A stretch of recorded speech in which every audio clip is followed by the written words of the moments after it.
News आई एक article अभी हम पढ़ रहे थे, भट्टी साहब आपके साथ भी मैंने शेयर किया कि सिलेक्शन कमेटी में चेंजेस हो सकती हैं। फिर Wahab Riaz under lot of pressure हैं, उनको लगता है कि बहुत सारे लोग कह रहे हैं he is heading the committee when he is not. तो ये सब कुछ चल रहा है, तो आप क्या चेंजेस एक्सपेक्ट कर रहे हैं? देखिए फातिमा, चेंजेस तो हैं और ये जो सर्जरी की बात की गई थी, अब वो टाइम आ गया है। मेरा ख्याल में एनेस्थेसिया भी सुंघा दिया गया है।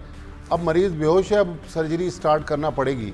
लेकिन अगर वहाब रियाज बच जाते हैं, और जो मैंने उड़ती उड़ती सुनी है कि शायद जो टेस्ट सीरीज़ है अगेंस्ट बांग्लादेश, उसमें रिजवान का बचना मुश्किल है। लेकिन जो पावर कॉरिडोर है वहाँ पर बाबर आजम के लिए थोड़ा सॉफ्ट कॉर्नर है टेस्ट सीरीज़ में। तो बाबर आजम कप्तान तो नहीं होंगे, क्योंकि टेस्ट मैचेस के लिए तो ऑलरेडी शान मसूद कप्तान अनाउंस हो गए। लेकिन जो 24 तारीख से कराची में कैंप शुरू हो रहा है, जैसन गैलेस्पी उसको हेड करेंगे। 35 प्लेयर्स पीसीबी उस कैंप के लिए बुला रहा है। तो अगर मेरा ख्याल में बस बाबर आजम बच गए, तो ये फिर इतने दिन से जो बड़े बड़े खिलाड़ी घंटों इस पे बात कर चुके हैं, बल्कि बॉर्डर के उस तरफ से जो हमें एक क्रिकेटिंग तज्जिया मिल रहा है, वो यही मिल रहा है कि कहीं ना कहीं पाकिस्तान क्रिकेट में ख़राबी है। हम ये नहीं कहते कि आप किसी को फॉर एवर पाकिस्तान क्रिकेट के मंजर से गायब कर दें, लेकिन कुछ अरसे के लिए मेरे ख्याल में सबक देना पड़ेगा इनको। मैंने कल भी बात की थी कि 2003 के वर्ल्ड कप के बाद जनरल तौकीर ज़िया ने 9 मेन प्लेयर पाकिस्तान टीम के, उनको निकाल कर राशिद लतीफ़ को कप्तान बनाया, जावेद मियांदाद हेड कोच है, बिल्कुल एक नई टीम खड़ी की। फिर ग्रेजुअली जो पुराने प्लेयर थे जिनका फ्यूचर था वो वापस आए। तो मेरे ख्याल में इस स्टेज पर आप सर्जरी करें, आप ऑपरेशन क्लीन अप करें, लेकिन अक्रॉस द बोर्ड करें। अगर पिक एंड चूज़ करेंगे तो मेरे ख्याल में उसका फ़ायदा नहीं, उससे फिर पाकिस्तान क्रिकेट और डैमेज होगी। ठीक है, अच्छा, सो हमारा एजेंडा इतना नहीं था अभी। बात की है, मैं इसको थोड़ा ऐड ऑन कर देता हूं। अच्छा ठीक है, अहमद कर दे, क्योंकि हमने एक्चुअली इंडिया और अफगानिस्तान की बात करनी है। चले इमरान से कर लूंगी, आप बताएं। करते हैं। देखिए, हमारे लिए सबसे इम्पोर्टेंट अपना मुल्क है और अपने मुल्क की क्रिकेट है। अगर ये जो बातें की हैं कि बड़ी बड़ी सर्जरीज होंगी और मेरिट पे अगर वो ना हुई, तो फिर कोई फायदा नहीं है और फिर कोई चुप बैठने वाला है नहीं।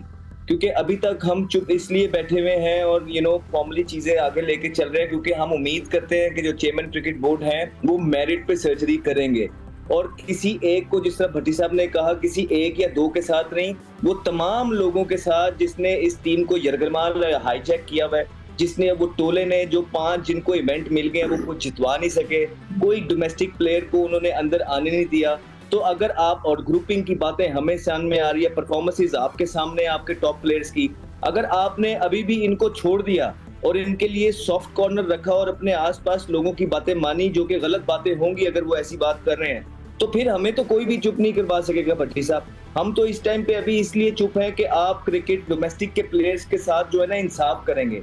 आप अपने डोमेस्टिक के बच्चों को जो के छोड़ के चले गए हैं, जो बाकी चंद रह गए हैं, अगर इस तरह की परफॉर्मेंसेस के बाद भी आपने किसी और की बात मानी और उनको इंसाफ ना दिया, तो फिर उनको क्लियर कट मैसेज जाएगा कि भाई आप जाइए, या तो आप यूएई चले जाइए या यूएसए चले जाइए, कोई मजदूरी करिए, आप इस काबिल नहीं है। क्योंकि इन परफॉर्मेंसेस के बाद भी अगर उनकी जगह नहीं बननी और जो ग्रुपिंग की बातें आ रही हैं, सियासत की बातें आ रही हैं, पर्सनल माइलस्टोन्स की बातें आ रही हैं, अगर इन चीजों के बाद भी उनका चांस नहीं बनना ना, और तो सर उनको बिल्कुल ये मुल्क छोड़ के चले जाना चाहिए। और दूसरी नंबर पे मैं उनको बात बताऊं, कुछ लोग उनको कह रहे हैं, डरा रहे हैं कि आपकी टीम बैठ जाएगी। और भाई 7वें नंबर पे आपकी टीम, इससे नीचे सिर्फ आयरलैंड रह गई, युगांडा रह गई है, इससे नीचे क्या बैठ जाएगी? आप किसी को भी लेके आ जाएंगे, वो आपके इन प्लेयरों से अच्छा ही खेलेगा। तो ये बात आपकी अब गौर करने की है कि आप अब किसकी बात सुन रहे हैं। ये जो बातें पहले भी आपको बताते रहे हैं, ये लोगों को बताते रहे, वो गलत थी। अब आपसे हम उम्मीद करते हैं चेयरमैन क्रिकेट बोर्ड से कि वो इंशाल्लाह अक्रॉस द बोर्ड जो है मेरिट पे जो है ना उछाड़ पिछाड़ करेंगे, और जो नया टैलेंट है 7-8 नए लड़के पाकिस्तान की टीम में लाके देंगे। कोई कितना भी बड़ा नाम है, कोई जो भी है, अब उनको जाना है डोमेस्टिक क्रिकेट में 2-2 साल वहां खेले, परफॉर्मेंस करें और दोबारा टीम में आए। वैसे अहमद आपने युगांडा की बात की, अहमद आपने युगांडा की बात की, तो युगांडा के कप्तान ने भी आज रिजाइन कर दिया। आप देखिए ना कि ये गैरतमंद कौमों के काम है सर। ये गैरतमंद लोग इस तरह करते हैं कि वो अपना एहतसाब सबसे पहले करते हैं। हम आगे ये बोल देते हैं, फर्क ही कोई नहीं पड़ता।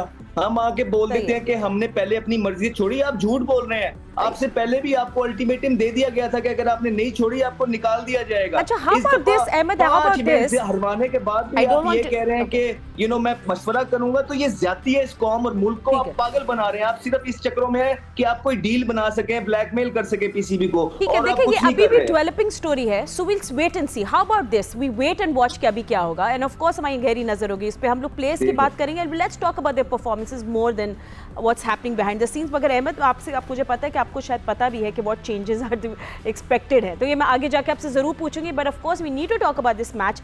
चलिए दिखाएं बिग स्क्रीन पे दो एशियन टीम्स एक दूसरे के आमने सामने, एक तरफ इंडिया एंड दूसरी तरफ Afghanistan can really change the game with amazing bowlers, और उनके बैटर्स ने भी ज़बरदस्त परफॉर्मेंस की है, बट वेस्ट इंडीज से हार के बड़े मार्जिन से, तो उसके उनको रिकवर करना है। बट इंडिया के लिए भी क्या बातें हैं, तो वो भी हम लोग पहले बात कर लेते हैं इमरान अजीज से। इमरान, आई थिंक इंडिया के जो ओपनर्स हैं रोहित शर्मा, विराट कोहली, आई थिंक सब चाहते हैं कि वो अब ज़बरदस्त परफॉर्मेंस करें, क्योंकि मिडिल ऑर्डर नो डाउट उनके बड़े अच्छे प्रेशर हैंडल कर रहा है।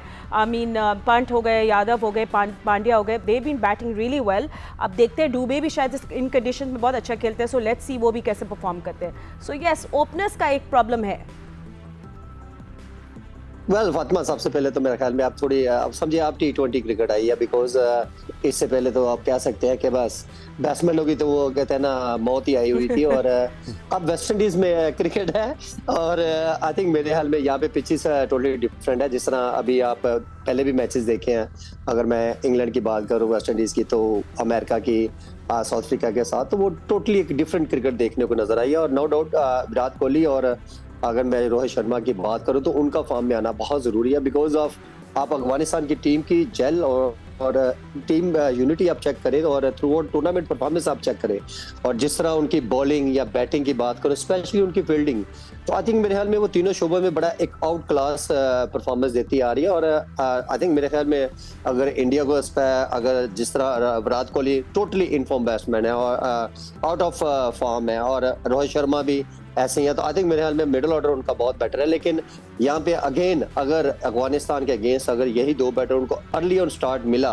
तो Afghanistan too dangerous because of उनकी बैटिंग, उनकी नीचे डेथ ओवर की अगर मैं बात करूँ, तो आई थिंक मेरे ख्याल में अफगानिस्तान टू डेंजरस, बिकॉज यहाँ पे डिफरेंट है, बिकॉज राशिद खान की बॉलिंग बहुत मैटर करेगी। अगर मैं फरूकी की बात करूँ तो वो बहुत ज्यादा मैटर करेगी। तो आई थिंक मेरे ख्याल में यहाँ पे बहुत ज्यादा इंडिया को टफ टाइम जरूर अफगानिस्तान देगी।